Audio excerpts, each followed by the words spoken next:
በዚህ ቪዲዮ አንዲት ወጣት ኢትዮጵያዊት ኢንጂነር የሰው ዕቃ ተቀብላ ወደ ቻይና በመሄዷ ለእስር ተዳርጋለች። አብሮ አደግ ጓደኛዋ እንድታደርስላት የጠየቀቻትን በፕላስቲክ ጠርሙስ የታሸጉ ሻምፖ ናቸው ተብለው የተሰጧትን ዕቃዎች እዛ ለሚቀበላት ሰው እንድትሰጥ ታዛ ነበር የሄደችው። ሻምፖ እንደሆነ ነው የምታውቀው። በቻይና ሕግ አንድ ግለሰብ ከ50 ግራም የሚበልጥ አደንዛዥ ዕፅ ይዞ ከተገኘ በየትኛውም መንገድ የሞት ፍርድ የሚያስፈርድ ሕግ አላቸው። የያዘችው ዕቃ ተመዝኖ 5 ኪሎ ግራም ነው የሆነው። ምንም አይነት ክሎ አልነበራትም። በዚህ ታሪክ እንግዲህ ልናስቃኛችሁ ወደድ ነው። ኤርፖርት ስንሄድ ሀገር ውስጥም ኢንተርናሽናል በረራ ላይም ሰዎች የሆነ ዕቃ እንድናደርስላቸው አለም እንድንቀበልላቸው ይጠይቁናል። ስለዚህ የምንቀበለው ዕቃ ምን አይነት ነው? ከዚህ ታሪክስ ምንድነው የምንማረው? የወጣቷስ መጨረሻ ምን ሆነ? በዚህ ታሪክ እናካፍላችኋለን። አብራችሁን ሆናችሁ እስከዚህ ቪዲዮ መጨረሻ ድረስ ብትከታተሉ ወደፊት በረራ ላይ ልትሰሯቸው ከምትችሏቸው ስህተቶች ትድናላችሁ ብዬ አስባለሁ። አብራችሁን ቆዩ። መልካም ጊዜ።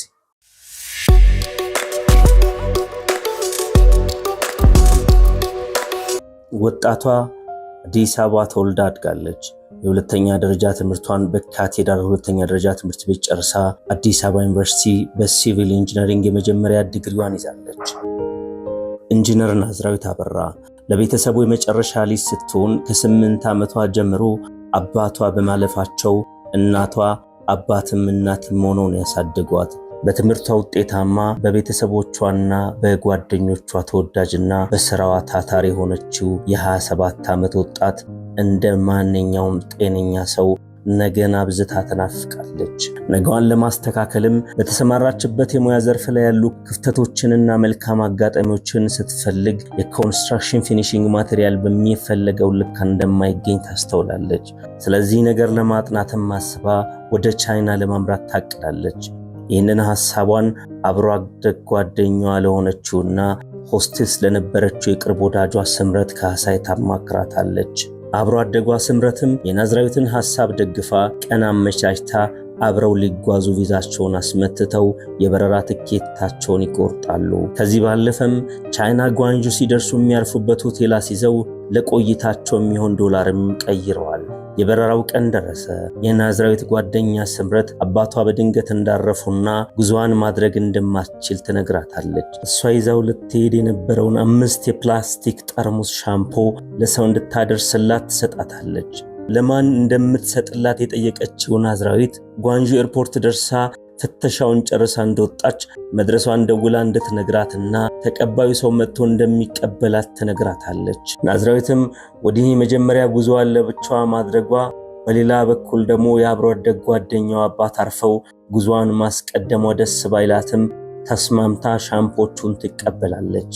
ቀኑ መሸ። የበረራ ሰዓቷ ደርሶ ወደ ቦሌ ዓለም አቀፍ ኤርፖርት አምርታ ሻንጣዋን አስፈተሸች። ቼኪን አድርጋም አለፈች። የኢትዮጵያ አየር መንገድ የበረራ ቁጥር ኢቲ606 ወደ ቻይና ጓንጁ የሚበራው አውሮፕላንም በሰዓቱ ተነሳ። የናዝራዊት ታላቅ እህት አውሮፕላኑ ጓንጁ ሊያርፍ የሚችልበትን ሰዓት ገምታ ስልኳን አየች። ናዝራዊት ግን ኦንላይን አልነበረችም። ምናልባት ቤተሰብ ጋር ደውላ ከሆነ ብላ ለማጣራት ሞከረች። እንዳልደወለች ተነገራት። ሰዓታት አለፉ።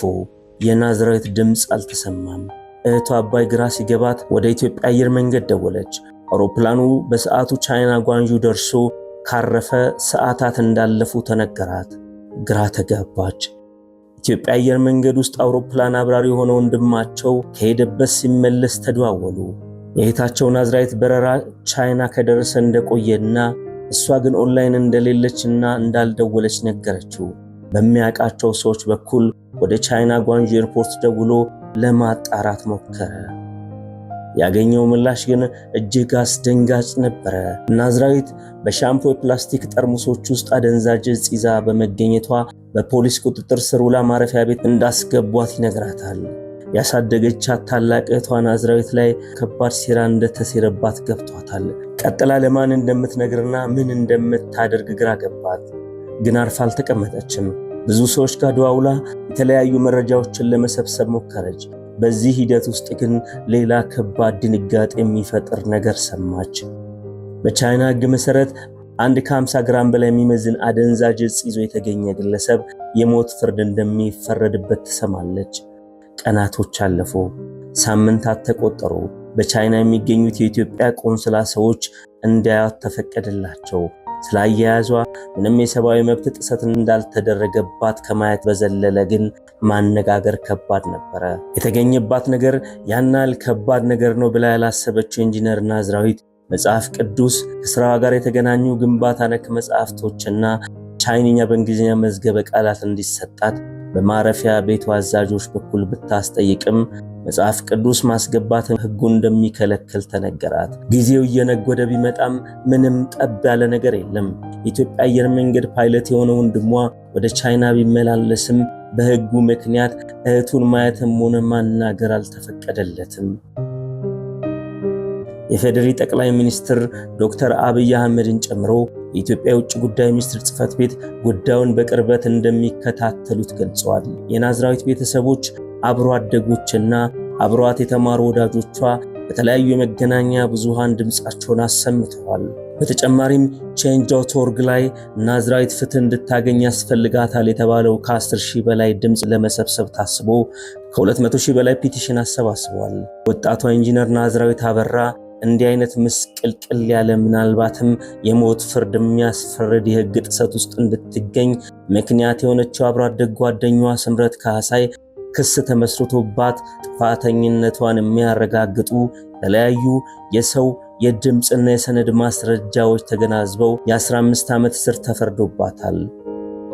እስካሁን ምንም እንኳን ከአደንዛዥ እጽ ዝውውር ጋር በተያያዘ የቻይና ሕግ ያስቀመጠው ከፍተኛውን የሞት ቅጣት ባይወሰንም ወጣቷ ኢንጂነር ናዝራዊት አበራ አሁንም በቻይና እስር ቤት ውስጥ ሆና ዓመታትን እያስቆጠረች ወጣትነቷን እየገበረች ትገኛለች።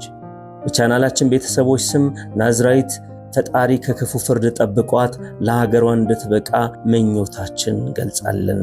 አበቃን።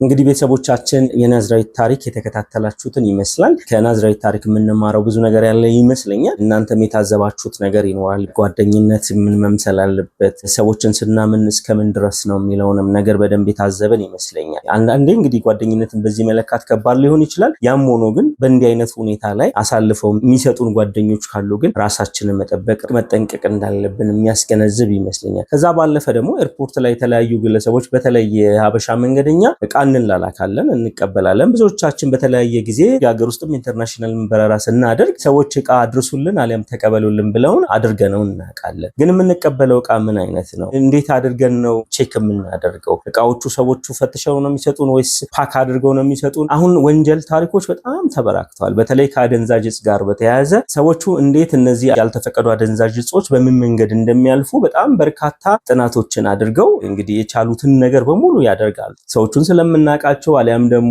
አለማመናቸው ስላሳዘነን ብቻ እነዚህን ሰዎች ለመርዳት በተለያየ መንገድ ብዙ ሰዎች ዋጋ ከፍለው ያውቃሉ። ወንጀሉ ደግሞ በእጅጉ የረቀቀ ነው። በቅርብ ጊዜ አንድ ፕሮግራም ላይ ታድሜ ሰማዋቸው የአደንዛዥ እጽ አዘዋዋሪዎች በመልክ እንዳንገምታቸው እንዳንጠረጥራቸው እንደሚያደርጉን የሚያሳዩ ምሳሌዎችን ሲጠቅሱ ነበረ። ቤተክርስቲያን የምንገለገልበት መቋሚያዋ አናቷ ተፈታ አናቱ ላይ አድርገው ከድነውት ሲያሳልፉ እዚህ ኤርፖርት ላይ የተያዙበት ሁኔታ አለ። እኛ ሀገር መስቦ ወይ ደግሞ አገልግል የሚባለው አናቱ ላይ የሆነች ክብ ነገር አለች። እሷ ውስጥ ተደርጋ ለማሳለፍ የሚሞከርበት መንገድ አለ። ከበሮ ላይ ለጥፈው ሊያሳልፉ ሲሉ የተያዙ ግለሰቦች አሉ። የጫማ ሶል ውስጥ ተሞክሮ ያውቃል። ከዛ ውጪ መጽሐፍ ውስጡ ተቦርብሮ ከዛ መጽሐፉን ከቨሩን ያሳዩአቸውና መጽሐፍ ነው ብለው በጋዜጣ ወይ ደግሞ በሆነ ነገር ፓክ አድርገው ይሰጧቸዋል። በዛ መንገድም የተያዙ ግለሰቦች አሉ። እንደዚህ በጣም በረቀቀ መንገድ ሰዎቹ የተለያየ መንገዶችን መሞከራቸውን ይቀጥላሉ። ስለዚህ እኛ ራሳችንን ማዳን ያለብን መጠንቀቅ ያለብን ራሳችንን ሰው አንቀበል አይደለም። መቀበሉ ያናህል ላይ ጎዳ ይችላል። የምንቀበለውን ነገር በትክክል ማወቅ ግን ዋናውና ወሳኙ ነገር ይመስለኛል። ስለዚህ በተቻለ መጠን ከእንዲህ አይነት ነገር ራሳችንን እንጠብቅ። አገር ውስጥም ሆነ ኢንተርናሽናል በረራ ላይ የምንቀበላቸውን ነገሮች በደንብ አስተውለን መቀበል ይኖርብናል። ወይም ደግሞ ያለ መቀበልም ሌላኛው አማራጭ ነው። ይህን ታሪክ ያነሳ ነው አንድም ያስተምራል ብለን ነው። ሁለተኛ ደግሞ ናዝራዊት አሁን ተረስታ ወሬው የለምና ምን ሁኔታ ላይ ነች፣ ጉዳዩን እየተከታተሉ ያሉ አካላቶች አሉ ወይ የሚል የሚለውንም እንዲሁ ለማንሳት ነው ይህንን ታሪክ ያነሳ ነው። እዚህ ታሪክ ውስጥ ብዙ የምንማረው ነገር እንዳለ ይሰማኛል። እንግዲህ እንደዚህ ከበረራ ጋር የተገናኙ የአቪዬሽን ነክ ጉዳዮች ከኤርላይንስ እና ከቪዛ ጋር የተገናኙ ሀሳቦችና ጉዳዮች የሚመቿችሁ ከሆነ የዚህ ቻናል ቤተሰቡንና ተወዳጁ አብራችሁም ስላላችሁ ስለምትደግፉን ከልብ እናመሰግናለን። በመጨረሻ ማለት የምንፈልገው በመሰል ጉዳዮች ላይ ቻይና ከምትወስነው ክፉ ፍርድ ተጠብቃ ለሀገሯ እንድትበቃ ለናዝራዊት ምኞታችንን እንገልጻለን። ለዚህ ቻናል ቤተሰቦች በሙሉ መልካም ጊዜ ተመኝተናል። የተለያዩ ሀሳብና አስተያየቶች ካላችሁ ኮሜንት ሴክሽኑ የእናንተ ነው። የሀገር ውስጥና ኢንተርናሽናል የበረራ ትኬቶች ካፈለጋችሁ እንዲሁም የበረራ መረጃ ያስፈልጋችሁ ከሆነ ዲስክሪፕሽን ቦክስ ላይ የተለያዩ ሶሻል ሚዲያ ሊንኮቻችን አሉ። በዛ መንገድም ልታደርሱን ትችላላችሁ። የዚህ ቻናል ቤተሰብ ሆናችሁ ስለተወዳጃችሁን ከልብ እናመሰግናለን። መልካም ጊዜ